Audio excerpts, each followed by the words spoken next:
Hi everyone, welcome to another episode of Black Tub Bootlegs. Today's review, blow molded figures. I wanted to take a look at some of the more interesting blow molded figures that I have in my collection. These particular figures were released from the mid-80s to the mid-90s. These are a little bit unique because they are so large, and that just tends to be the case with most of the blow molded figures. They are just much larger upscaled versions of what you're used to seeing.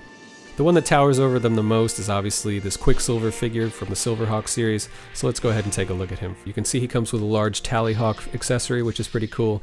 The body's a completely new sculpt, matches really closely with the Kenner figure. The cape is very simple, made of thin plastic, almost like a tablecloth. It's just been stapled right into his hips.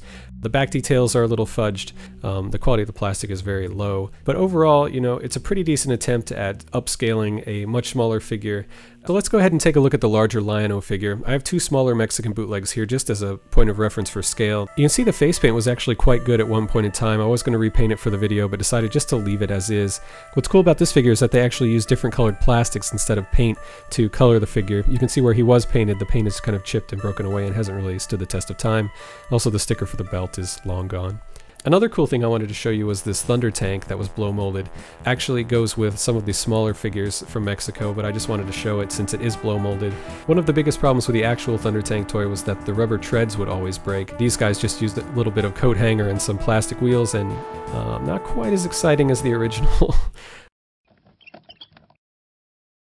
But it gets the job done for a kid's imagination. ThunderCats logo on the back, very crudely executed. The inside of the cabin looks like quilted toilet paper. But overall, a pretty decent toy for something that you would pay almost nothing for at a street market. So let's say goodbye to Mexico and hello to China. Let's take a look at Power Heroes. These figures were produced in 1996, 1997. These are actually bootlegs of the Toy Biz Deluxe Edition figures that were released in 95. The heads are actually taken directly from the toys without any shame. The bodies are complete resculpt for some reason. Maybe they didn't work well for blow molding. A lot of times the bodies are changed because they want to remove joints, and then it takes too much work to remove the joints, so they're like whatever and start with a whole new body. For some reason they added notches to Wolverine's mask. The Cyclops figure is actually a copy of my least favorite Toy Biz toy, looking a little fat for some reason. He's, I don't know, this strange physique that Cyclops really just doesn't have. The plastic is all very waxy, the paint just wants to slide right off. See, there's paint wear on his shoulders. I'm not sure why they gave him silver gloves.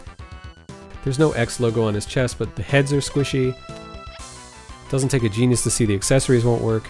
The card artwork for these is actually really great. You can see the explosion of color on the back is actually from the interior of the Toy Biz card. They just lifted that. The white character on the bottom I originally thought was Iceman, but upon closer inspection it's actually Cyclops with a very far back hairline, and his visor is so tiny. Wolverine just looks like a completely disjointed high school drawing, and then the other Wolverine is wearing a mini skirt or something. I'm not sure what's going on.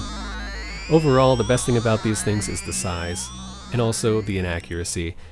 That's it for blow molded figures, proving that bigger is not always better. Thanks for watching, and as always, stay tuned for more Black Tub Bootlegs.